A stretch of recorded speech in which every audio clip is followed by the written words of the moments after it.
Buenos días, mi nombre es Carla Céspedes Castañeda. Soy médico residente del segundo año de la especialidad de patología clínica en el Hospital Alberto Salvador Alceluren. En esta oportunidad vamos a hacer esta tele-IEC para el curso de telesalud de la Universidad Nacional Mayor de San Marcos. Esta pequeña ponencia va a ver dirigida a personas que no son especializadas en el área de salud, para que puedan tener una idea de básicamente qué es esto, ¿no? Estas anemias nutricionales, a qué se deben, cuál es la causa, cómo poder prevenirlas, ¿no? Porque el tratamiento ya compete al área médica. Entonces, en primer lugar, lo que tenemos que hacer es definir qué es la anemia. Bueno, tenemos que entender ciertos conceptos antes de poder entender qué es la anemia. En el cuerpo tenemos unas células que se llaman glóbulos rojos, que son estas células que estamos viendo en esta figurita. Estas celulitas lo que hacen, su función principal, es llevar oxígeno a todos los tejidos del cuerpo, ¿no? Y con el oxígeno, las células del cuerpo se pueden nutrir. Entonces, este glóbulo rojo tiene un componente dentro que se encarga de llevar el oxígeno, que es la hemoglobina. Entonces, la hemoglobina básicamente mm, es un componente importante de este glóbulo rojo, por lo que ya he mencionado previamente. Entonces, ¿en qué consiste la anemia? Consiste en que el valor de hemoglobina está disminuido, ¿no? Porque las personas normalmente tienen un rango determinado.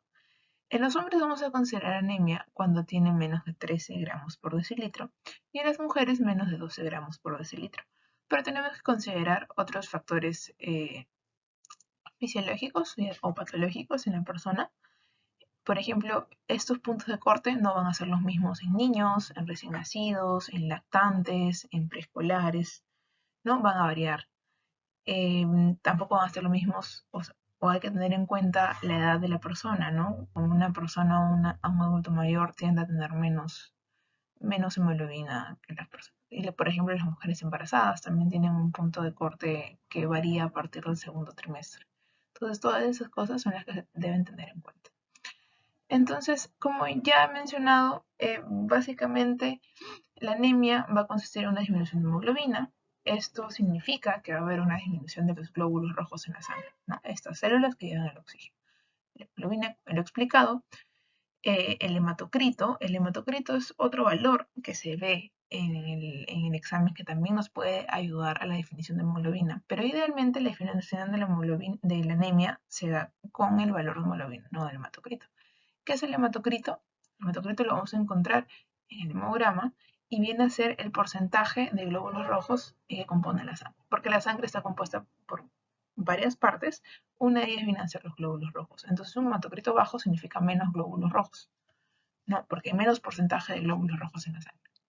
Y otra cosa que vamos a tener en cuenta es este examen que es el conteo de glóbulos rojos, ¿no? Que se expresa en microgramos por decilitro, en millones por decilitro, perdón. Y este conteo de glóbulos rojos también estaría disminuido en los casos. Pero como ya expliqué, la anemia se define básicamente con la hemoglobina, un valor disminuido en la hemoglobina. ¿Cuáles son las causas? Las causas son multifactoriales.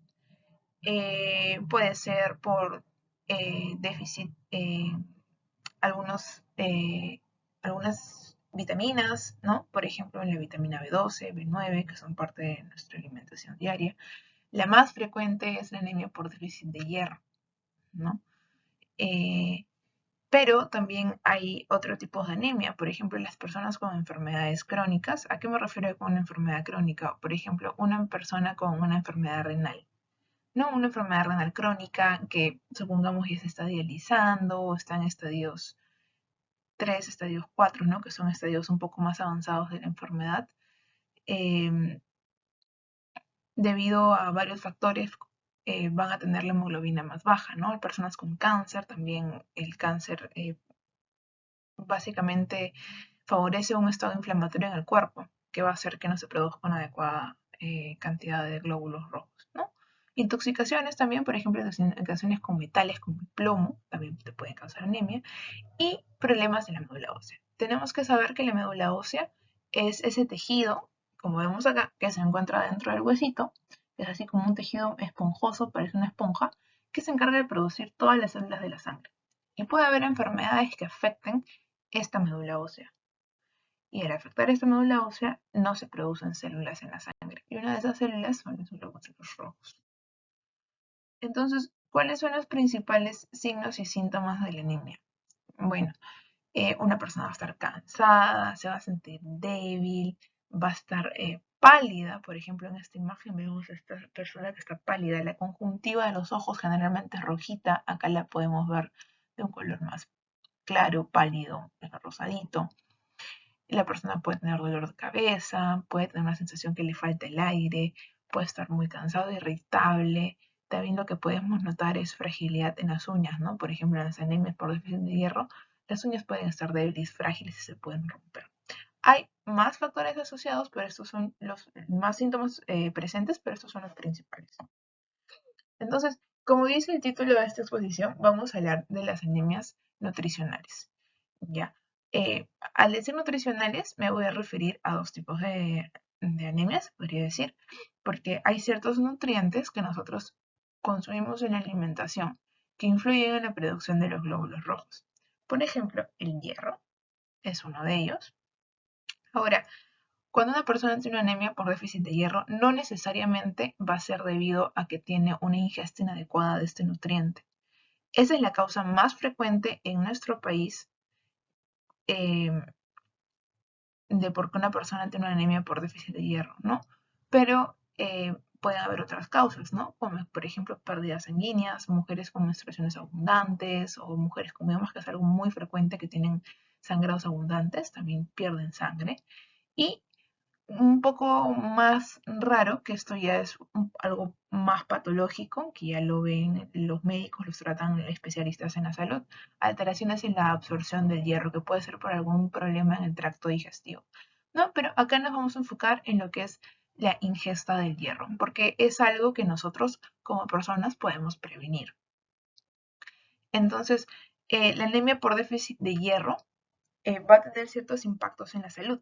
¿Qué es lo que ocasiona? Trastornos en el desarrollo, principalmente en los niños. Por eso la importancia de llevar a los niños a los controles en sus centros de salud y de darles adecuados suplementos de hierro, porque puede influir en el desarrollo, ¿no? Un niño con anemia es un niño que no aprende, que le cuesta involucrarse con sus compañeros, entonces no va a tener un adecuado desarrollo. Disminución del rendimiento físico también, porque una persona está cansada, entonces no puede trabajar, no puede hacer ejercicio, no puede estudiar adecuadamente, ¿no? La función cognitiva, voy a mencionar el estudio, no podría progresar, ¿no? Y en las mujeres embarazadas sí se le puede aumentar el riesgo de un parto prematuro. Ahora, nuestro médico, ¿qué exámenes auxiliares va a solicitar para poder evidenciar si es que uno tiene este déficit nutricional, ¿no? Primero un hemograma. Un hemograma es lo más básico. Un hemograma completo, vamos a ver 3 series de células que están en la sangre, ¿no? Que son las células que tenemos normalmente en nuestra sangre. Los glóbulos rojos, que como ya mencioné, son aquellos que transportan el oxígeno. Los glóbulos blancos son las células que se encargan de defender nuestro cuerpo, y las plaquetitas, que son las que se encargan de procesos de coagulación. Cuando uno está sangrando, tiene un corte, son las que se encargan de formar la herida, se podría decir, ¿no? Para que una persona se junto a otros factores más, pero principalmente esa es su función. Ahora, estos son otros exámenes que también puede solicitar nuestro médico. Ferritina. ¿Qué es la ferritina? Son los depósitos de hierro en el cuerpo. ¿No? Cuando uno come, el hierro se utiliza, pero una parte del hierro también se almacena. Entonces, una parte de este almacén es la ferritina. Si tenemos bajo hierro, vamos a tener baja ferritina. Otro es el hierro sérico, que es medir el valor de hierro en la sangre. Luego también tenemos la saturación de transferrina. La transferrina es el transportador del hierro en la sangre. O sea, cuando nuestro cuerpo absorbe el hierro, este en la sangre se une a esta proteína, que es la que se va a encargar de transportarlo, ¿no? Entonces, ese es un examen que va a estar disminuido en los casos de las anemias ferropénicas. Y otro que es la capacidad total de fijación del hierro, ¿no? Que es un valor que va a estar aumentando. Entonces, ¿cómo podemos prevenir nosotros? Como ya mencioné, en nuestro país la principal causa de anemia ferropénica viene a ser por una ingesta inadecuada, ¿no? Básicamente, alimentación adecuada. ¿En qué alimentos vamos a encontrar el hierro? hay que tener en cuenta que existen dos tipos de hierro, el hierro hémico y el hierro no hémico. El hierro, que uno es el hierro férrico y otro es el hierro ferroso. El que se absorbe principalmente en nuestro cuerpo, se absorbe con más facilidad, es el hierro férrico, que es el que encontramos en las carnes. El hierro ferroso lo podemos encontrar en legumbres como por ejemplo la lenteja, pero no se va a absorber bien del todo. Por eso es recomendable que una persona tenga ingesta adecuada de carnes. Si bien las lentejas, por ejemplo, estas legumbres que son bien conocidas por contener este nutriente, no se va a absorber bien, no se va a absorber al 100%, se absorbe muy poco. Por eso se recomienda siempre tener una porción de carne. Ahora, en las personas vegetarianas, por ejemplo, veganas que no comen carne, lo ideal sería comer estas legumbres asociadas a reforzantes, o sea que son alimentos que te ayudan a mejorar la absorción del hierro, o de por sí tomar suplementos de hierro, ¿no? Para evitar esta carencia. Entonces, sí existen una serie de alimentos también que nos van a ayudar a una mejor absorción del hierro, que se llaman reforzadores. Estos reforzadores principalmente son cítricos, ¿no? Sustancias que contengan vitamina C, como por ejemplo naranja, limón, zumos de frutas, algunos vegetales verdes, la col, ¿no? Si comemos hierro con estos vegetales, va a haber una mejor absorción. Ahora, existen una serie de inhibidores también, que son alimentos que no se recomiendan comer junto con esos alimentos que contienen hierro porque van a inhibir la absorción, ¿no? Como alimentos con calcio como la leche, el té, el café, el cacao o la yema del huevo, ¿no? No te favorecen la absorción. Entonces, lo recomendable es que estos alimentos que he mencionado previamente se coman entre comidas, ¿no? Entonces, nuestras recomendaciones son incluir siempre en las comidas frutas frescas, zumos, vitamina o alimentos que tengan vitamina C para mejorar la absorción. El consumo de leche, quesos y otros lácteos debería ser entre comidas, ¿no? Porque puede inhibir la absorción del hierro, ¿no? Y en relación a una persona que va a tomar té, café, debería estar separado al menos 2 horas. Y el tratamiento básicamente es de suplementación con hierro. No, de eso ya se encarga el médico. Hay diversas formas de suplementos de hierro. Puede ser en tabletas, en gotas, endovenoso. Y existe otro tipo de anemia por deficiencia nutricional, que puede ser por deficiencia de vitaminas, como la vitamina B12 y la vitamina B9, o ya llamada ácido fólico. Estas vitaminas se encargan principalmente de la síntesis del ARN, el ARN. Ya, entonces, si no existen estas vitaminas, las células no se pueden dividir, no se pueden reproducir adecuadamente. Entonces, recordemos también que al igual que la anemia por déficit de hierro, la mala alimentación no es la única forma de la cual uno puede tener déficit por esas vitaminas, pero es la más frecuente. Existen también otras enfermedades que no te impiden la absorción adecuada de estas vitaminas, pero ya tienen un manejo más complejo y ya dedicado netamente al personal de salud. No, entonces estas anemias se van a caracterizar porque como alteran el ARN van a alterar glóbulos rojos, glóbulos blancos, las plaquetas, ¿no? Las células que previamente mencionaba, cada una tiene una función indicada. Y se caracteriza esta ausencia de estas vitaminas porque puede afectar al sistema nervioso, a los nervios, ¿no? Los nervios que inervan nuestros músculos. Es por eso que la persona, además de síntomas como los que previamente he mencionado, cansancio o malestar, puede tener afectaciones como adormecimientos, entumecimientos de las extremidades, ¿no? Eh, puede tener también problemas para la marcha en casos un poco más graves, cambios. Entonces, esos son los síntomas que se le puede agregar a estas anemias, que son las anemias por déficit de vitamina B12, B9, que también se les conoce como anemia megaloblástica. ¿Cómo lo podemos prevenir?